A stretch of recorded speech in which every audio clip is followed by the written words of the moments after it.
All right, we got Roger today is going to go through Greg's 70 Chevelle. We've done some updates since the last video. So Roger, what have we done? So this month it's been super hot up here in Bakersfield, California, and so we've done a little bit of road testing with the car, but we also have kind of taken it easy on it a little bit this month when it's been 115 degrees on a regular, consistent basis. But some of the things we did notice when it was starting to creep up was with the additional horsepower, with just some of the changes that have been made since the car was built 10 plus years ago, we check a lot more stuff of just knowing what the air intake temperature was. So in the discussion of the additional horsepower, the additional heat, the air intake that comes into this car, we've decided to work on lowering the air intake temperatures in this car. So one of the things we started with is we took and 3D printed this nice little vent that'll go on the back of the hood, and we're going to test it here pretty soon when we get back to about 105 degree day to see where the temperature is at under the hood in comparison to that 105 degree day, to see if letting some air out of the top is going to just lower those air intake temperatures.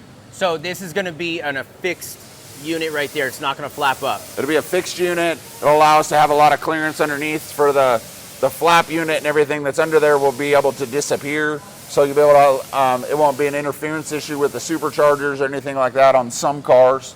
But we're working on just a style of what the vents are going to look like to see what's going to allow it to get the most air out of it. Really at a stop light is where the underhood temperatures in this black car in the 2 o'clock in the afternoon, 105 degree temperatures get to. Yeah, so that's 3D printed right now, but eventually you're going to have that cut out a billet. Yeah, it's 3D printed. This little gusset right here is just a strength piece to help create the strength, but it would be 3 equal size vents that will let the air out of the top of the hood. So you're not just relying on it to come out back here. We're just adding an additional place at the top of the hood that's already available to use. And that's specifically for the LT4 setups, or because of this LSA running such a big blower and everything? Mainly just because of the additional horsepower, and now it's 10 or 11 years later, we're just smarter. Yeah. So we're checking, hey, what is the air intake temperatures? It's like low 110s, but it would be nice to get it a little cooler in there than it currently is. This is going to be another part that is going to be available at a certain point in the future on your website for others to buy, so they don't have to cut up their factory hood. They can just run that extractor on the flapper. Yeah, once we get the design right and we get the shape and just get it where we're cosmetically happy with the way it works and functionally the way it works. Okay.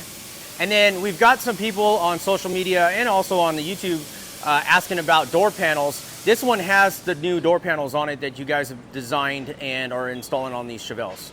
So on this car, we took the old door panels that were made many years ago and just swapped them out with the door panels that we have made for the production Chevelles. The top panel, as you can see, is the base panel that we make, and then this is what we call a design panel that's held in. We machine this trim piece from aluminum, we machine the badge, we machine the armrest pull, we 3D print the armrest, we machine this trim piece. This is a factory door handle. We machine the speaker grills in 2 pieces. You can see that the speaker grill was Cerakoted black, and then we make this steel scuff plate that's removable and held in with magnets, so your foot can brush against it and it's a durable surface.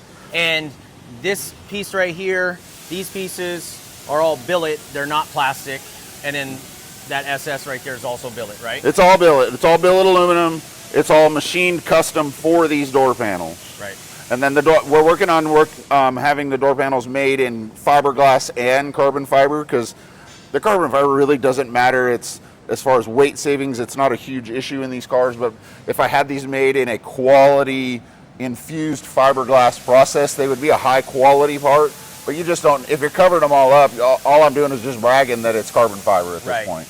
And usually people want carbon fiber because they want to see it. Since you're covering it, why not cut a little cost and get it in fiber? It almost cuts a lot of cost. Yeah. And the other thing we did is, so we took our dash pads from the new Chevelles and we replaced the dash pad in this one that was a recovered stock one. It's just sitting It's sitting in the car at this point, but you can see that it fits the gauge cluster that we had before. The customer wanted to maintain the no console look, so we made a switch panel that goes underneath the stereo to house the power window buttons, because at the same time we had to put power windows in here because there's no provisions for the window crank. Yeah, this car originally had window cranks back when you originally built it 10 plus years ago. Yes. Yeah. And you guys updated it. And so we've left the gargantuan stereo system in it, because on the road tours, this is a lot of times this is a lead car, and we like the Apple CarPlay, and we like being able to see just different details on the stereo when you're navigating from the front. You're not trying to zoom in on a little screen on your phone or doing things like that. You can see the screen big, and you can see, hey, we need to turn up here. Hey, we need to do that. But it's an annoyingly large screen, but it performs a really good function for what we use it for.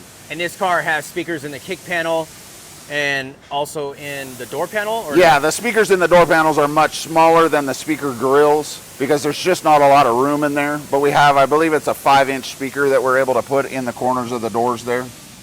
Got it. And then just for the people that have asked, this original cluster that holds the auto meters, that isn't coming back. If you have interest in that one, we could probably bring it back and we would wind up doing group purchases of those of like 10 at a time to get the machine cost down. Right. And that one's a hefty one. They're all hefty to machine. They start with a 200-pound block of aluminum. So what other interior pieces did you guys update on this car? Really not much else. We left the carpet the same. We left the seats the same. We left the bottom of the dash the same. Most everything else seems to have worn pretty good. We added a fire extinguisher to the floor in front of the seat, just because it's just a good safety precaution nowadays with everything you have going on.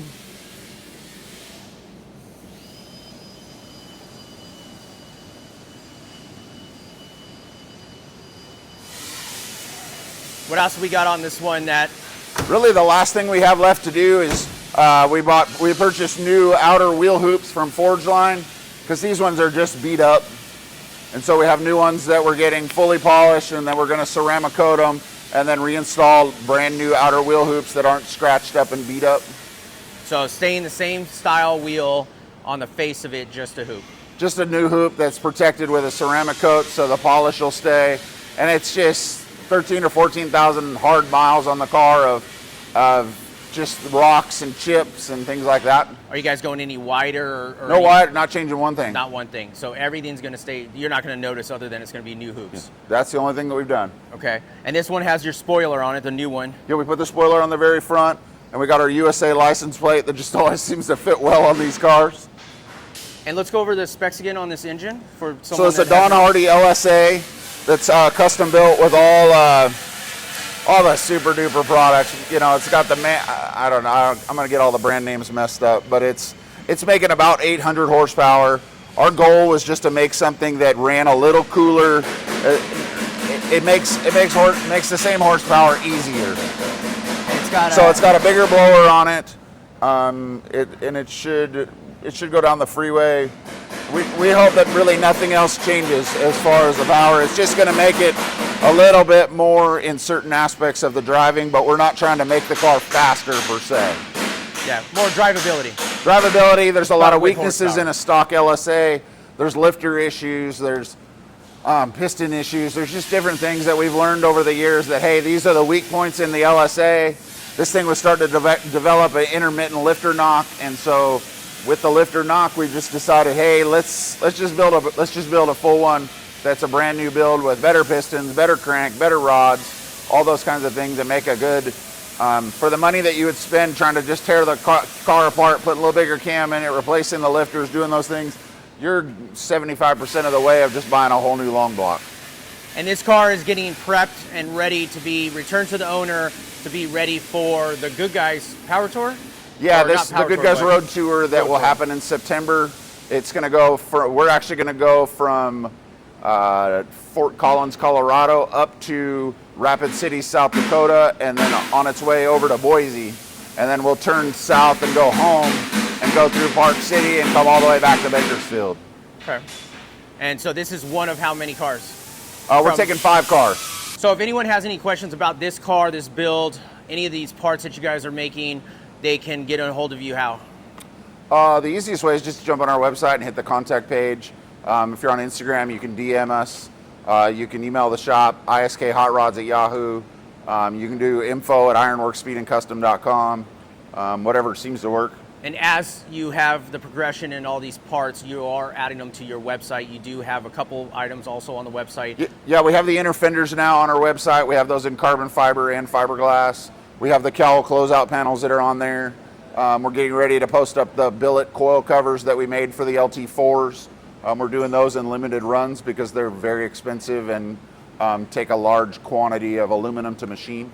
So as time progresses, you'll have more and more of all these parts that everyone's getting to see on these cars. Yes, sir. Certain ones. Yeah, we're the ones that we feel have a broad taste for other people, and will allow people to make their builds that will fit other cars.